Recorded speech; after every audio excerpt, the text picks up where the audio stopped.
The heroes of Sony Pictures' Charlie's Angels reboot may have taken down the bad guys, but the Elizabeth Banks-directed movie failed to take down the box office. Now, an interview with Banks, who wrote, produced, directed, and starred in the new Charlie's Angels movie, reveals where she thinks the blame rests.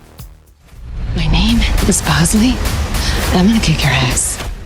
Speaking with the Herald Sun before the film's November 15th release, Banks blamed at least part of her film's potential and then eventual box office failure on a mix of a growing streaming culture and the sexism that exists both among audiences and those in the film industry.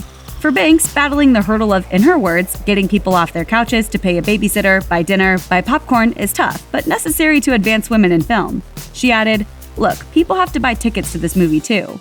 This movie has to make money. If this movie doesn't make money, it reinforces a stereotype in Hollywood that men don't go see women do action movies." Banks went even further by pointing more specifically to the performance of female-led superhero franchises, like DC's Wonder Woman and Marvel's Captain Marvel, as proof of a gender gap she says exists in films and within specific genres. As she sees it, men will naturally show up more for comic book movies starring women than they would for female-led films like the Charlie's Angels reboot, because the former are still within a male-focused genre. Banks stated, "They'll go and see a comic book movie with Wonder Woman and Captain Marvel because that's a male genre. So even though those are movies about women, they put them in the context of feeding the larger comic book world. So it's all about, yes, you're watching a Wonder Woman movie, but we're setting up 3 other characters, or we're setting up Justice League." Wonder Woman ultimately proved itself to be a worthy watch for both male and female viewers, earning $821 million worldwide at the box office when it debuted in June 2017. Meanwhile, Captain Marvel left her mark by becoming the 8th Marvel Cinematic Universe movie and first female-led film in the MCU's 11-year history to earn more than $1 billion at the box office. The Charlie's Angels director and actress did take the time to clarify her statement, noting, "By the way, I'm happy for those characters to have box office success. But we need more women's voices supported with money because that's the power. The power is in the money."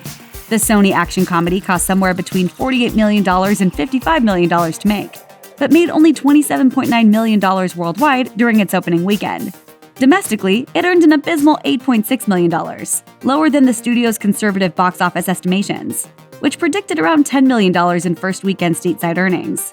In a separate interview with the Wall Street Journal, Banks somewhat piggybacked off her superhero statements to the Herald Sun by going for another significant, but this time male-led, Marvel franchise. She pointed out, "You've had 37 Spider-Man movies and you're not complaining. I think women are allowed to have 1 or 2 action franchises every 17 years. I feel totally fine with that." Still, as Banks chalks her film's poor performance up to gender disparities, other industry experts are turning to a different issue, one that might mean more problems ahead for studios with long-standing, big-budget franchises. Charlie's Angels is just one of several reboots and franchise extensions that have delivered way below box office expectations recently. Terminator Dark Fate suffered an insane failure during its opening weekend earlier in November. Films like Hellboy, Men in Black International, X-Men Dark Phoenix, and Godzilla King of the Monsters are also among the biggest box office flops of 2019.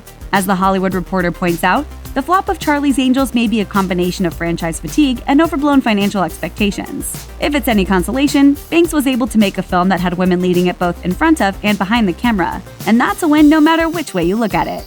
Check out one of our newest videos right here. Plus, even more Looper videos about your favorite stuff are coming soon. Subscribe to our YouTube channel and hit the bell so you don't miss a single one.